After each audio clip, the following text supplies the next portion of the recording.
Hola a todos. Continuamos entonces con nuestra clase de color y espacios cromáticos. Habíamos estado hablando en la clase anterior de el hecho de que en la retina humana hay tres tipos de receptores. En realidad es un poco más complicado, pero podríamos decirlo muy crudamente. Existen dos formas de visión. Una visión que se llama visión fotópica, que es la que ocurre normalmente cuando estamos en un ambiente que tiene una cantidad de luz adecuada. Y en ese caso sí, la visión incluye el color de los objetos en lo que nosotros vemos y están involucrados los que nosotros habíamos mencionado como conitos, que en esta imagen que estamos viendo acá están representados como conito rojo, conito verde y conito azul, y que en realidad son las células menos frecuentes en la retina. Las células receptoras más frecuentes son los bastones, que se utilizan durante la visión nocturna, la visión que se llama escotópica, que se caracteriza por ser una visión muy sensible a la luz y que en un momento en el que la cantidad de luz es muy baja, nos permite percibir las formas de los objetos, aunque no sus colores. Por ejemplo, cuando estamos, por decirlo de alguna manera, a la noche en una habitación oscura o ese tipo de situaciones. Esta imagen que tenemos acá, que bueno, también está sacada de Wikipedia y ahí les dejé el link, es un esquemático un poco crudo de un ojo humano. Esta figura podríamos decir que representa un ojo visto en corte. Esta sería la parte exterior del ojo, el cristalino por el cual penetra la luz.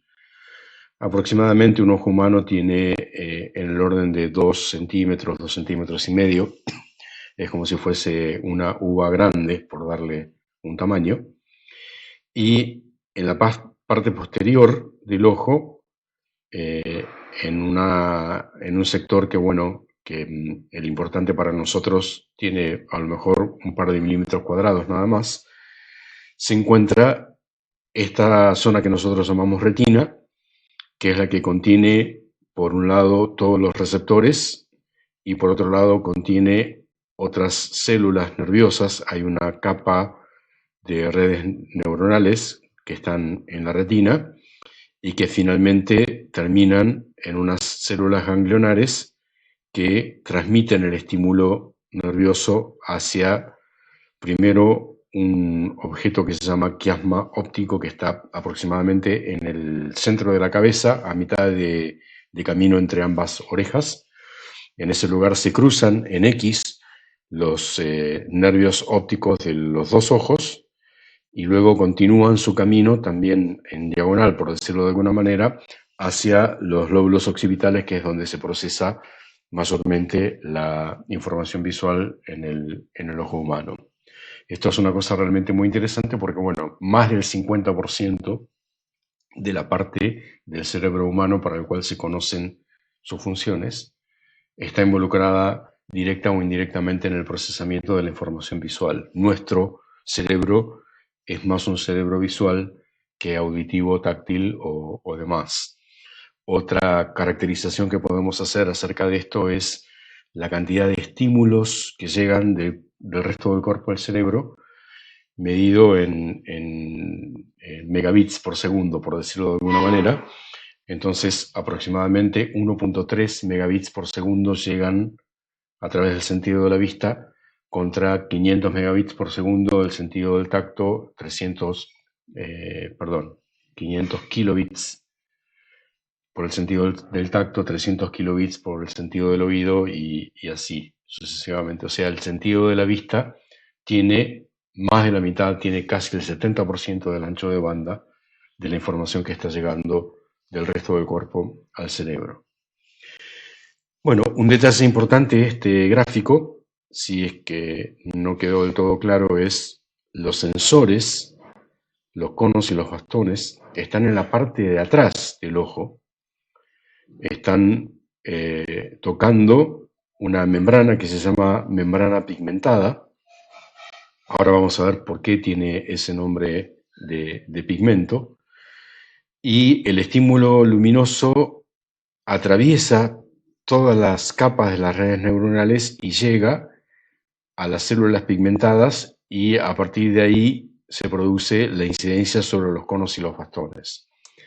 Esto es algo que, bueno, es bastante llamativo. En los ojos de los mamíferos, de todos los mamíferos, ocurre esto. El sensor está en la parte de atrás de la cámara, y la luz tiene que atravesar todo el circuito para llegar al sensor. Es bastante paradójico. No hay una explicación ni evolutiva, ni biológica, ni nada que se le parezca, de por qué esto es así, por qué no están puestos los sensores para adelante en vez de estar puestos para atrás.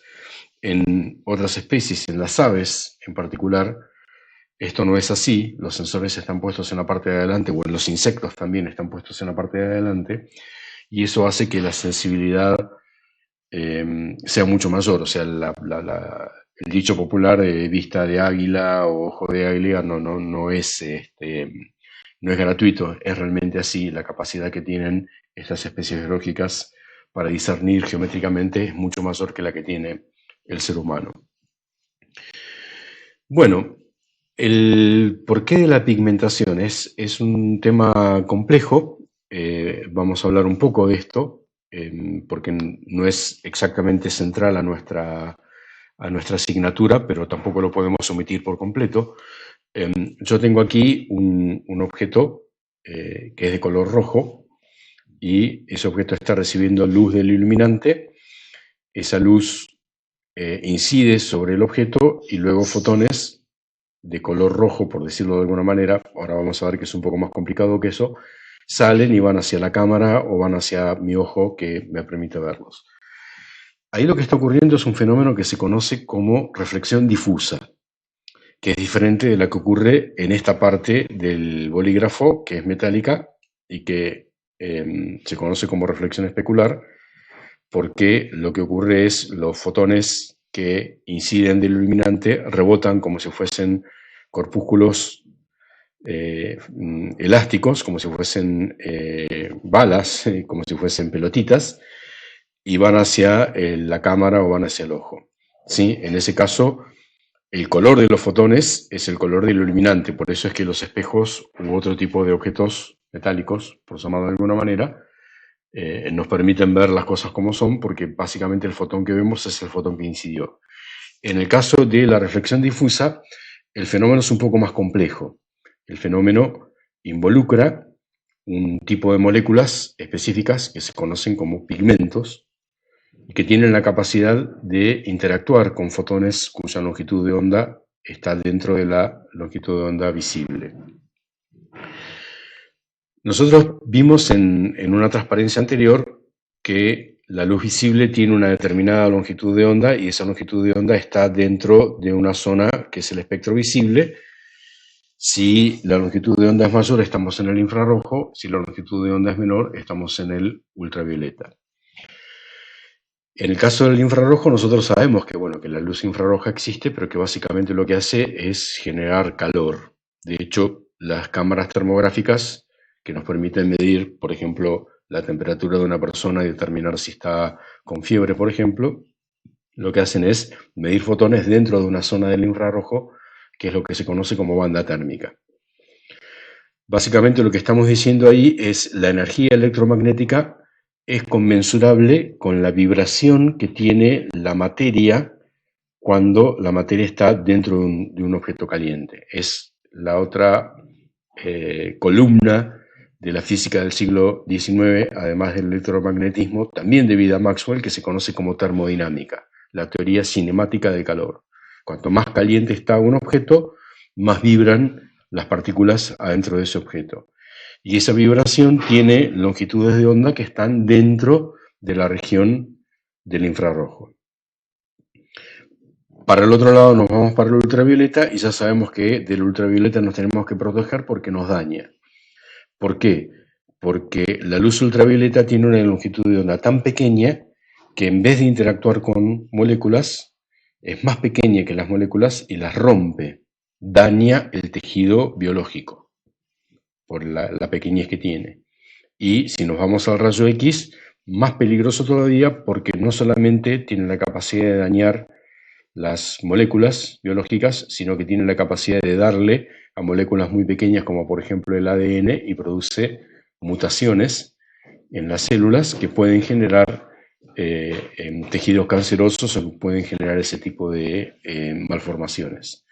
O sea que básicamente la luz visible es un fenómeno electromagnético que está dentro de una región en la cual la interacción es, podríamos decirlo de alguna manera, con objetos biológicos que tienen un tamaño mediano o mediano grande, moléculas grandes, ¿sí? ¿Por qué el agua o por qué el alcohol no tienen color? Y porque las moléculas son demasiado pequeñas, tienen demasiada poca energía y la luz que incide pasa a través o bien le pega y genera calor, ¿sí? Pero no hay forma en la cual nosotros podamos ver un color en ese tipo de moléculas. Ahora, cuando es algo muy grande, cuando tiene una gran cantidad de átomos, tiene una gran cantidad de bases o lo que sea, bueno, ya se trata de algo que puede llegar a interactuar con la luz.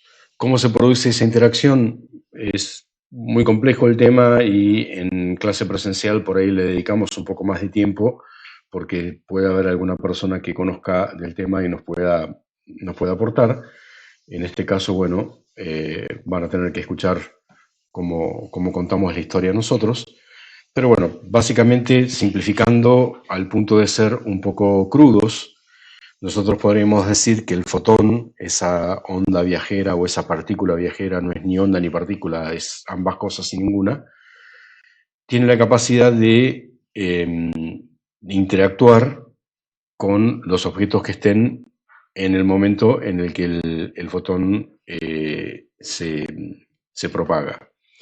Entonces, si yo tengo una molécula de un pigmento determinado y cerca de esa molécula pasa un fotón de una longitud de onda específica, ese fotón puede intentar plegar la molécula como si fuese un resorte. Lo que estoy diciendo es casi cierto dentro de la física, o sea, estoy usando una metáfora, pero la metáfora no es del todo incorrecta. La puede plegar y puede transmitirle parte de la energía a la molécula y la molécula adquiere esa energía, la recibe como energía mecánica.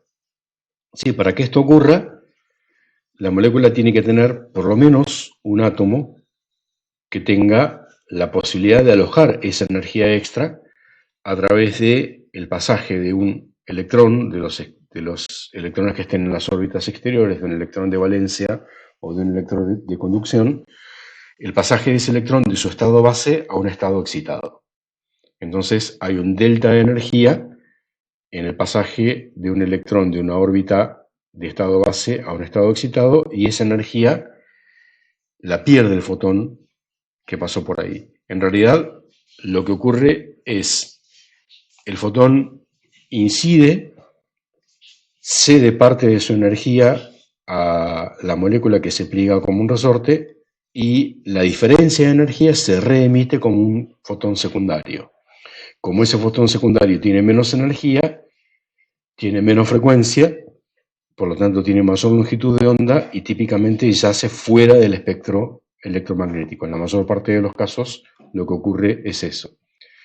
O sea, es como si yo dijese, vino un fotón de una determinada energía de la luz que tengo en el velador, ese fotón le transmitió parte de la energía a una molécula de una tinta que estaba en el plástico de esta virome, y luego salió un fotón infrarrojo que fue disipado hacia algún lado y que nosotros no lo vemos y prácticamente no tiene ningún tipo de incidencia física. Luego la energía que quedó acumulada en esa molécula al haber pasado el electrón de un estado base a un estado excitado, tiene un tiempo de vida, tiene una vida media que está determinado por otro principio físico que es el principio de incertidumbre, pero tratándose de energías muy pequeñas, las vidas medias son muy cortas, están en el orden de los femtosegundos, o sea, 10 a la menos 15 de segundos, es casi instantáneo. No es instantáneo, pero es casi instantáneo. Y eso hace que el electrón que tuvo ese delta de energía vuelve a su estado base y la molécula se vuelva a poner como estaba antes, se despliega, se vuelve a estirar. En ese momento se emite el delta de energía que había recibido ese electrón, se emite como un fotón. Ese es el fotón que vemos, ¿sí? Por eso yo este objeto lo ilumino con luz blanca o con luz verde o con lo que sea y lo veo rojo, porque no estoy viendo los fotones que vienen del iluminante, sino que estoy viendo los fotones que salen del pigmento y que tienen una coloración que se especifica de ese pigmento. Sí, el fenómeno es muy complejo, pero es un poco lo que está ocurriendo y es la razón por la cual, bueno, ahora volvemos a nuestra retina. Nosotros tenemos pigmentos específicos que están en esta zona y son los que tienen esa capacidad de generar un fenómeno neuromecánico, si se quiere, que transmite el estímulo de los conitos rojo, verde y azul a las neuronas que están más adelante o más atrás eléctricamente, pero más adelante físicamente en el ojo humano. Bueno, una cosa muy interesante es, y bueno, ¿y qué sensibilidad tienen cada uno de esos receptores a cada una de las longitudes de onda? Es lo primero que se preguntaron los fisiólogos. La respuesta terminó siendo mucho más compleja de lo esperado. Nosotros tenemos aquí dos curvas. Tenemos la curva de la sensibilidad del ojo humano para la visión fotópica, o sea, con una buena iluminación que nos permite ver colores, y vemos que en aproximadamente 555 nanómetros se produce el máximo. Eso es en la zona de un verde limón, un verde amarillento. Y en la visión escotópica, o sea, la visión nocturna, por llamarlo de alguna manera, ese máximo se produce a unos 508, 510 nanómetros, que es una especie de color verde azulado muy, muy oscuro, el color pardo, ¿sí? También tenemos ese dicho popular que dice que de noche todos los gatos son pardos. Bueno, tiene ese fundamento. El único color que se puede percibir con la visión escotópica de noche en medio del campo, en una noche nublada o sin luna, es el color pardo y bueno, eso es lo que nosotros estamos en condiciones de ver. Bueno, tenemos ahora el problema de que, claro, la visión fotópica, esta curvita amarilla, es la combinación de la sensibilidad de cada uno de los receptores, del cono verde, del cono rojo y del cono azul.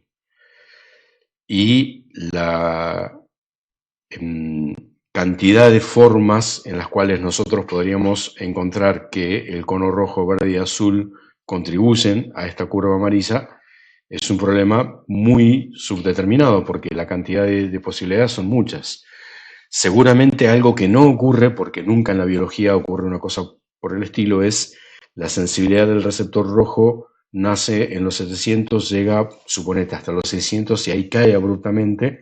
Luego viene el receptor verde que aparece abruptamente en los 600 y llega hasta los 500, donde cae abruptamente. ¿Sí? Nada en biología funciona de esa manera. O sea, nosotros podríamos asumir muy crudamente que el conito rojo tendrá en esta zona una cuasi gaussiana o una pseudo gaussiana, el conito verde tendrá lo propio en este lugar y el conito azul tendrá lo propio en este lugar y habrá un solapamiento. Pero ¿cómo determinar eso cuando están las tres mezcladas? Es muy difícil, salvo que tengamos daltónicos o tengamos otras personas que tengan solamente uno de los conitos, como decíamos en la clase anterior, y por eso esas personas se transformaron en los sujetos de estudio por excelencia. Bueno, gracias a esas personas, los fisiólogos lograron levantar unas curvas. Acá están puestas de una manera muy, muy esquemática, porque, como vamos a ver, esto es mucho más complejo. Pero bueno, tenemos aquí las cuatro curvas. Tenemos la curva de los bastones escotópicos, tenemos la curva del azul, del verde y del, entre comillas, rojo. Ustedes van a notar que el máximo de la sensibilidad del cono del rojo ocurre en los 575 nanómetros, que corresponde al color amarillo. O sea, en realidad no tenemos un sensor para el rojo, el verde y el azul, sino que tenemos un sensor para el amarillo, el verde y el azul. Pese a lo cual percibimos el color rojo. Yo al menos cuando veo esta zona veo rojo y seguramente a muchos de ustedes les ocurrirá algo por el estilo. Bueno, ¿cómo se puede entender eso? O sea, hay una serie de paradojas con las cuales se tuvieron que enfrentar los fisiólogos para poder, de alguna manera, resolver estos misterios que fueron apareciendo. Bueno, uno de los experimentos más interesantes y que produjo más paradojas todavía, o más cosas difíciles de explicar, fue este experimento que se conoce como ecualización. Supongamos por un momento que nosotros aceptamos estas curvas. Aceptamos la curva del azul, aceptamos la curva del verde y aceptamos la curva del rojo. Entonces, lo que se propuso ya como mecanismo para estandarización, como para poder decir un color, no sé, anaranjado, por ejemplo, es un color que genera tanto por ciento de excitación en este cono, tanto por ciento de excitación en este cono y tanto por ciento de excitación en este cono. Sí, para poder hacer ese tipo de estandarizaciones se produjo este experimento. ¿En qué consiste este experimento? Consiste en poner a los sujetos de estudio a que observen al mismo tiempo dos estímulos. Un estímulo con el color que queremos estandarizar y otro estímulo que es la sumatoria de la curva del rojo, entre comillas, del verde y del azul, cada una de las tres moduladas por un factor que es el que me dice qué porcentaje le quiero dar a cada uno.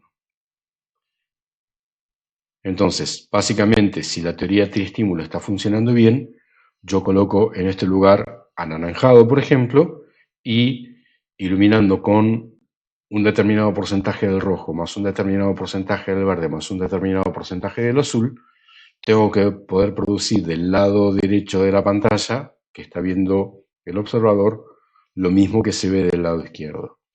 Y eso debería ser posible para todos los estímulos cromáticos posibles. O sea, si pongo verde oliva, si pongo magenta, si pongo amarillo limón, etcétera, etcétera, tengo que ser capaz de hacer eso de todas las maneras posibles. Bueno, este experimento comenzó a realizarse a comienzos del siglo pasado, 1910, 1915, y el resultado fue casi satisfactorio. O sea, para una gran cantidad de estímulos cromáticos se pudieron despejar los coeficientes porcentuales por los cuales hay que multiplicar a cada una de esas tres funciones, la curva del rojo, la curva del verde y la curva del azul, pero hubieron algunos estímulos recalcitrantes para los cuales no fue posible hacerlo con total pureza. ¿Sí? Esto, bueno, es algo que nosotros en el fondo sabemos, porque nosotros, por ejemplo, sabemos que existe el color amarillo y vemos objetos que son amarillos, pero sabemos que este amarillo que ustedes estarán viendo en la pantalla no existe en la pantalla porque la pantalla tiene solamente rojo y verde. O sea que si yo en este experimento coloco aquí un objeto amarillo, seguramente el porcentaje de rojo y el porcentaje de verde serán muy altos y el porcentaje de azul será muy bajo o cero. Y eso es cierto, pero en la medida en la que voy colocando un amarillo de mayor y mayor y mayor pureza, más pureza que la que puedo representar con la pantalla, me atrevo a decir, si puedo poner una luz láser amarilla, monocromática, pura, entonces no voy a encontrar nunca combinaciones de rojo, verde y azul que me permitan sintetizar o que me permitan ecualizar ese color al 100%. Siempre voy a ver un amarillo que es muy parecido pero no idéntico. Voy a ver un amarillo que no es tan fluo, por decirlo de alguna manera, le falta un poco de pureza. Bueno, a alguien se le ocurrió, ¿por qué no ponemos el azul de este lado y tratamos de sintetizar el amarillo purísimo con un poco de azul sumados y del otro lado un poco de rojo y un poco de verde? Y eso sí nos permite hacer una ecualización para cualquier estímulo cromático, pero el hecho concreto haría que los porcentajes que tenemos tengan en algunos casos un valor negativo. ¿Por qué? Porque al haber pasado el azul del otro lado, la ecualización no es amarillo igual a tanto de rojo más tanto de verde más tanto de azul, sino que es amarillo igual a tanto de rojo más tanto de verde menos tanto de azul. Nos falta esa cuestión. Bueno, esas curvas existen y se han levantado y son estas que están acá. Y básicamente lo que nos dicen es el receptor del rojo, que en realidad es en la zona del amarillo, tiene una zona de sensibilidad negativa en esta longitud de onda, en la zona de 480 aproximadamente. El receptor del verde tiene una recepción negativa o una captación negativa en esta zona, en los 400, y el del azul tiene una captación negativa en esta zona, en la zona de los 600. Esto es algo que, bueno, fisiológicamente se puede entender. Ya estos experimentos se hicieron bien entrado el siglo pasado y por lo tanto ya se había descubierto la neurona y ya se había descubierto el fenómeno del estímulo excitatorio o inhibitorio, y por lo tanto es posible explicar lo que está ocurriendo en estos casos, bueno, simplemente por el hecho de que a determinadas longitudes de onda el conito, en vez de transmitir un estímulo que excita, transmite un estímulo que inhibe. ¿Sí? Puede ser un voltaje positivo o un voltaje negativo, no es así. En realidad trabajan con frecuencias. La frecuencia de reposo de la neurona en el ojo es 25 Hz, entonces cuando está excitada transmite una frecuencia un poco mayor, llega casi hasta los 40, y cuando inhibe baja la frecuencia hasta 20 Hz o algo por el estilo. ¿Sí? Eso es algo que lo podemos hacer, pero físicamente no lo podemos duplicar porque no conocemos ningún fenómeno físico que sea capaz de arrancar fotones de la retina y llevarlos a la pantalla. O sea, no podemos hacer el estímulo inhibidor con un determinado dispositivo.